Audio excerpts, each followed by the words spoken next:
64ನೇ sessions ಕೋರ್ಟ್ನಲ್ಲಿ D gang case ವಿಚಾರಣೆ ಆರಂಭ ಆಗಿದೆ.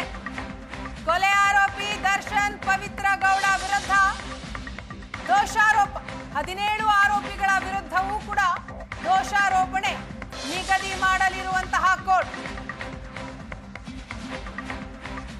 ಬೇಲ್ ಮೇಲಿರುವ 10 ಆರೋಪಿಗಳು ಈಗ ಕೋರ್ಟ್ ಹಾಲ್ನಲ್ಲಿದ್ದಾರೆ.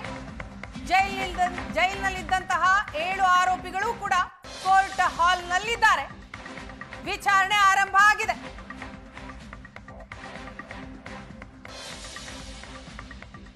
ಕೊಲೆ ಆರೋಪಿ ದರ್ಶನ್ ಪವಿತ್ರ ಗೌಡ ಸೇರಿದ ಹಾಗೆ 17 ಆರೋಪಿಗಳ ವಿರುದ್ಧ ದೋಷಾರೋಪವನ್ನ ನಿಗದಿ ಮಾಡಲಿದೆ ಕೋರ್ಟ್.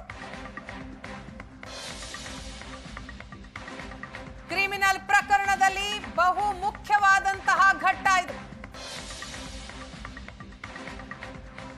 64ನೇ ಸೆಷನ್ಸ್ ಕೋರ್ಟ್ನಲ್ಲಿ ಆರೋಪಿಗಳ ವಿಚಾರಣೆ ಈಗಷ್ಟೇ ಆರಂಭ ಆಗಿದೆ.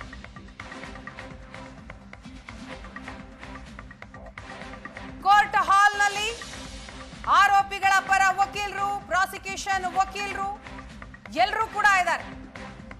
ಕಿಕ್ಕಿರಿದು ಸೇರಿರುವಂತಹ ವಕೀಲರು ಈಗಷ್ಟೇ ವಿಚಾರಣೆ ಆರಂಭ ಆಗಿದೆ.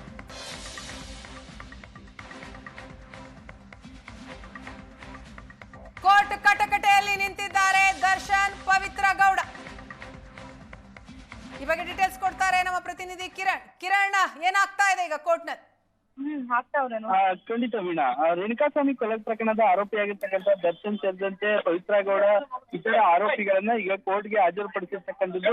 ಈ ಕೋರ್ಟ್ ನಲ್ಲಿ ಸಹ 64ನೇ ನ್ಯಾಯಾಲಯದ ನ್ಯಾಯಾಧೀಶರು ಮುಂದೆ ವಿಚಾರಣೆ ಆರಂಭ ಆಗಿರ್ತಕ್ಕಂಥದ್ದು. ಜಡ್ಜು ವಿಚಾರಣೆ ಸಂದರ್ಭದಲ್ಲಿ ಬಂದು ಕೂತ್ಕೊಳ್ತಿದ್ದಂಗೆ ಪೀಠ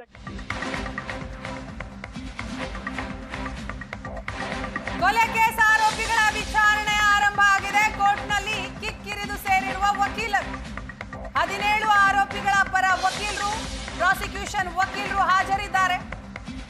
ಅನಗತ್ಯವಾಗಿ ಬಂದಂತಹ ವಕೀಲರಿಗೆ ನ್ಯಾಯಾಧೀಶರು ಹೊರಗೆ ಹೋಗೋದಿಕ್ಕೆ ಸೂಚನೆಯನ್ನ ಕೊಟ್ಟಿದ್ದಾರಂತೆ.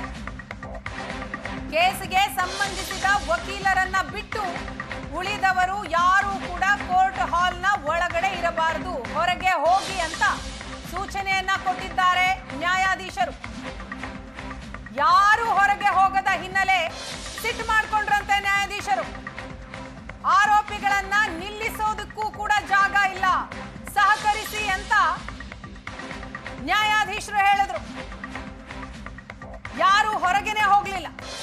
ಆಗ ಜಡ್ಜ್ ಸಿಟ್ ಮಾಡ್ಕೊಂಡಿದ್ರಂತೆ. ಕೇಸ್ಗೆ ಸಂಬಂಧಪಟ್ಟಂತಹ ವಕೀಲರನ್ನ ಬಿಟ್ಟು ಬೇರೆ ಯಾವ ವಕೀಲರು ಕೂಡ ಕೋರ್ಟ್ ಹಾಲ್ನ ಒಳಗಡೆ ಇರಕೂಡದು, ದಯವಿಟ್ಟು ಹೊರಗೆ ಹೋಗಿ ಅಂತ ಜಡ್ಜ್ ಸೂಚನೆಯನ್ನ ನೀಡಿದ್ರು. ಆದ್ರೆ ಯಾವೊಬ್ಬ ವಕೀಲರು ಕೂಡ ಕೋರ್ಟ್ ಹಾಲ್ನ ಒಳಗಡೆಯಿಂದ ಹೊರಗೆ ಹೋಗ್ಲೇ ಇಲ್ಲ. ಆಗ ಸಿಟ್ ಮಾಡ್ಕೊಂಡ್ರು ನ್ಯಾಯಾಧೀಶರು. ಆರೋಪಿಗಳನ್ನ ನಿಲ್ಸೋದಕ್ಕೂ ಕೂಡ ಕೋರ್ಟ್ ಹಾಲ್ನ ಒಳಗಡೆ ಜಾಗ ಇಲ್ಲ, ದಯವಿಟ್ಟು ಸಹಕರಿಸಿ ಅಂತ ಜಡ್ಜ್ ಮನವಿ ಮಾಡಿಕೊಂಡ್ರು. ವಕೀಲರಿಗೆ ಸಹಕರಿಸಿ ಅಂತ ಮನವಿ ಮಾಡಿಕೊಂಡ್ರು ಜಡ್ಜ್. ಆದ್ರೆ ಯಾವ ವಕೀಲರು ಕೂಡ ಕೋರ್ಟ್ ಹಾಲ್ನ ಒಳಗಡೆಯಿಂದ ಹೊರಗೆ ಹೋಗ್ಲೇ ಇಲ್ಲ. ಅನಗತ್ಯವಾಗಿ ಬಂದಂತಹ ವಕೀಲರಿಗೆ ಹೊರಗೆ ಹೋಗಿ ಅಂತ ಜಡ್ಜ್ ಗರಂ ಆದ್ರು.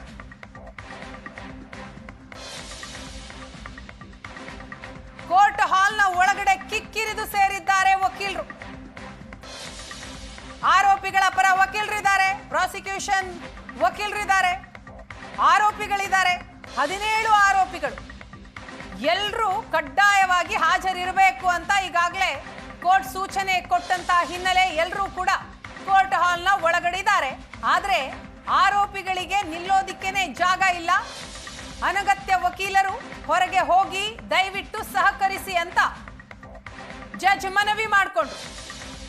ಮನವಿ ಮಾಡಿಕೊಂಡ್ರು ಕೂಡ ಯಾರು ಕೋರ್ಟ್ ಹಾಲ್ನ ಒಳಗಡೆಯಿಂದ ಹೋಗ್ಲೇ ಇಲ್ಲ.